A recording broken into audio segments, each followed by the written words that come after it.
Welcome to RED35, and today we are going to look at this, a value for money, bang for buck LED panels for your OMD cameras that I found on Amazon.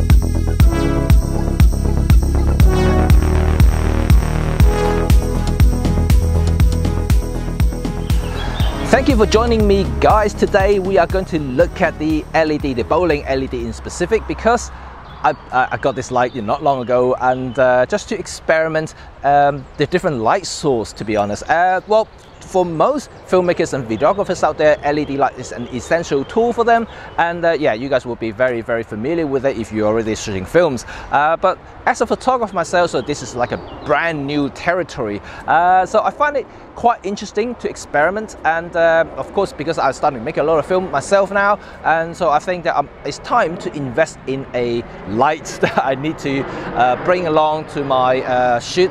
Not just photography, because I'm now shooting both videos and also photos as well now at the same session, so it's quite essential for me to have some sort of light source that I can control. Of course, I still use speedlights. The Olympus speedlight, the FL900R is perfect, it's powerful, it's really good. I can even shoot in bright daylight outside now, just really cool there with high speed sync. But for LED, it's really cool when it comes to the indoor environment, especially when you're shooting video, because it's continuous. You know, you can't do it with a flash when you're shooting video, so yeah, that's not very good. So here we go. Here I am. I'm going to demonstrate a little bit why I think this is actually pretty cool. Just a little bit of demo here. So you can see that I am actually standing in a very tricky situation here. We've got the highlight here and the shadow here. So I'm also standing away from the sun. So I'm actually essentially backlit a little bit. Although you can see color on my face here, or light on this side, because you got the grass here and the sun was actually reflecting back to my face. But that's a problem, because you have the green cast from the grass on my face now, so it's always a little bit tricky to correct in post, especially when you're moving about. So this is actually quite hard now. Oh, the light is actually suddenly gone. But even better, I'm going to demonstrate that why it's actually quite important now. Yeah, actually that's quite good. So there we go. Now the light is on now, so you can see my face actually a bit more even. The color is actually bright now, so I'm just trying to kind of see myself in the screen. Yeah, so you can actually see the difference between on and off. So when it's on, you can actually see the green cast almost completely illuminated, which is actually good, and my face is actually back to normal. My color skin actually come back. My skin color is actually back, and so it's actually pretty good, and it's very essential when you're shooting in this sort of situation. Oh, now the sun is back on. But anyway, you can actually see the difference. Also, it adds a little bit of a catch light in your eye, so which is actually super essential when it comes to film, because you really want to see your subject alive. And when you don't have the light, let me switch it back off now. So when you don't have it, you just see kind of like your eyeball is actually very dark, and then it almost kind of like a very ghosty, spooky look. You don't really want that. In photography, I always find that you really have to add some sort of life into the subject, so by positioning themselves so they can have a little bit of catch light in the eyes, and also or using a reflector. But in this case, if I'm filming myself or photographing myself, I don't have that luxury, so that means I have to have a light like this. And also, it's very essential in the darkest situation, in indoor environments, because you can't always rely on high ISO to save your day, because first of all, they're noisy, and then also you lack of dynamic range as well. So and if you want to see a subject really nicely, you really need some lights, and especially for documentary stuff, you really have to put something in front of your camera or on top of the camera, so you can see what you're looking at directly.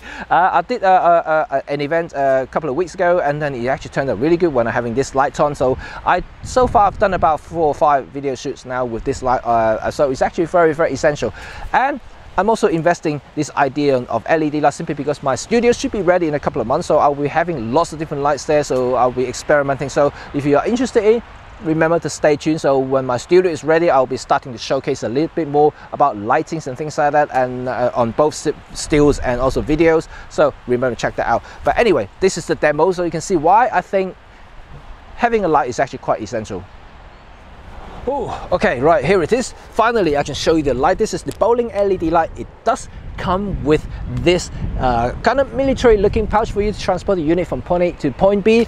But one of the main things about this unit is, of course, how small and tiny it is. Because when I was shopping around, and I was looking for a light unit that is small, so you know, as you know, I travel a lot.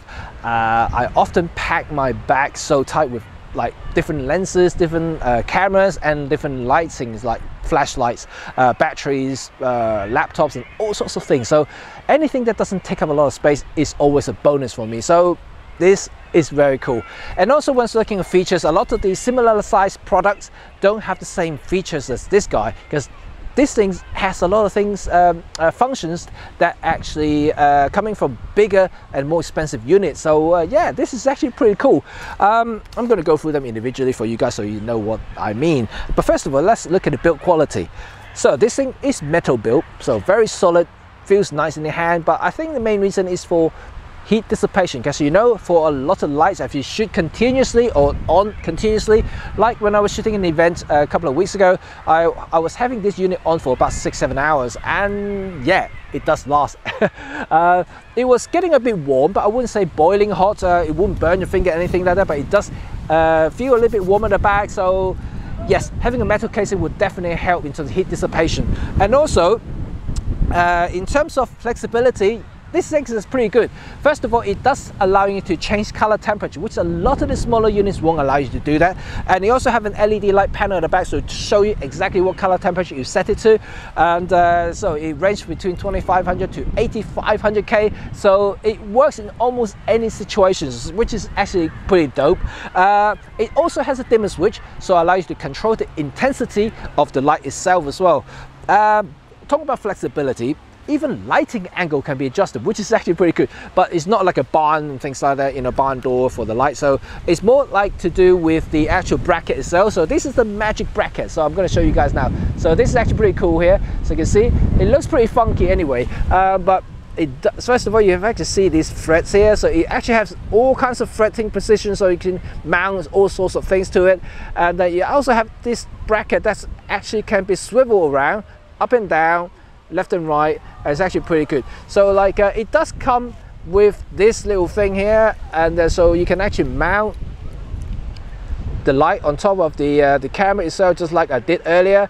So this is how I usually mount it on top of the camera like this, but I can adjust the angle like left and right if I really want to. Actually pretty easy, and very flexible there. And I love it. I love the flexibility. Being a control freak, having more control is always better for me. So it's actually very essential. Let me just turn it on the light so you can see how it is and everything like that. So this is it. So now the light is on, but it's on 0 at the moment, like I mentioned about the dimmer switch. So you can actually turn it in full blast. So you can see it's back on now. Now it's in full blast.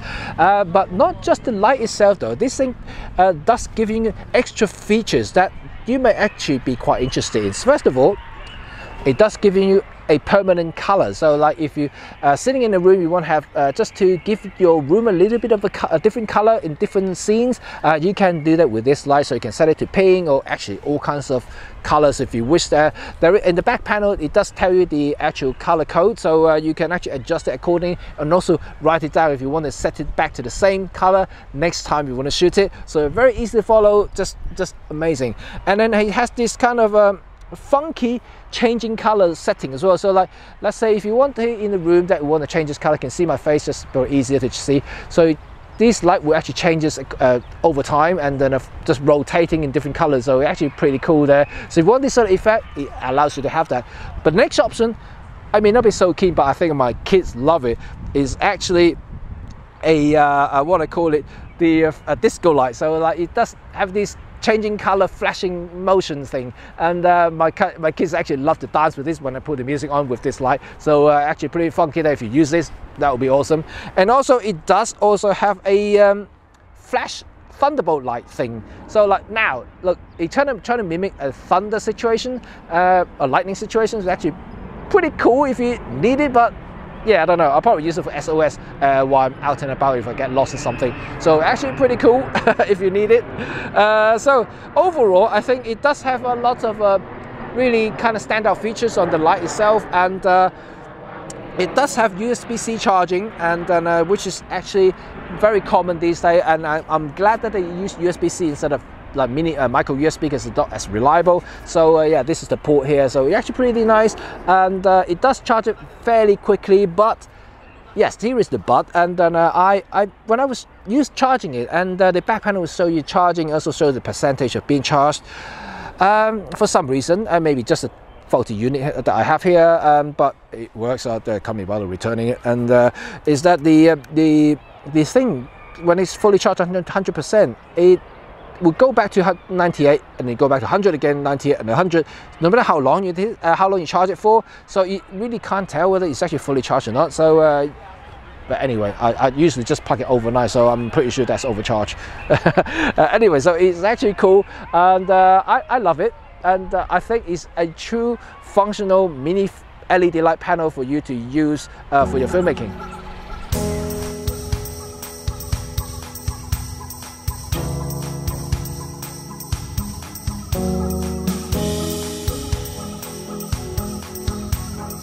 What's my verdict on the BoLing BL-P1 LED unit? Well, very good, and 5 out of 5 if I can give it a score. But I have to be honest with you guys that I cannot comment on the long-term durabilities and reliability of this unit, simply because I haven't used it long enough. But for the last 5 video shoots and 2 photo sessions, I'm happy to report that it performs flawlessly and reliably. So far so good. So but I have to kind of give you my recommendation in terms of if you are a photographer mainly, you really simply cannot use it to replace the dedicated speedlight and strobes.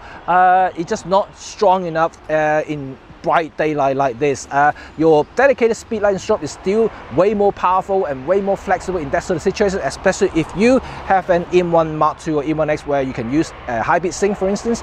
Yeah, you can be more creative to what you can do in situations like this. But for indoor, for video shooting, this can be a lifesaver. Video, of course, this is continuous light, you can't do that with a flash, but for photography as well, I love it because you can control the color temperature. So often you have to put color gels in front of the strobes and the speedlight to create or to match the existing environment. But this one, you can simply just dial the temperature that you like to match the ambient. So it's really good there. I do love it. So this unit will kind of work in tandem with what I have already with the other light units. And it's because it's so small, you know, it doesn't take up any space. I'm happy to just put it in my bag anyway. So really good and highly recommend, especially if you're starting out to make films and even photography. It can be useful in indoor environments. So yes, please do check out. I'll put a link down in the description. It's an Amazon link where I found it originally, and but also since we have an affiliate account, so this is an affiliate link as well. So if you guys considering this unit, please help this channel out by purchasing through that link there, so we earn a little bit of money so we can continue to grow this channel. Anyway, so thank you for watching, and please don't forget to subscribe our channel and by clicking the button there, and stay notified putting the bell button there. So yeah, remember to do this as well. So until next time, I'll see you soon. Bye now.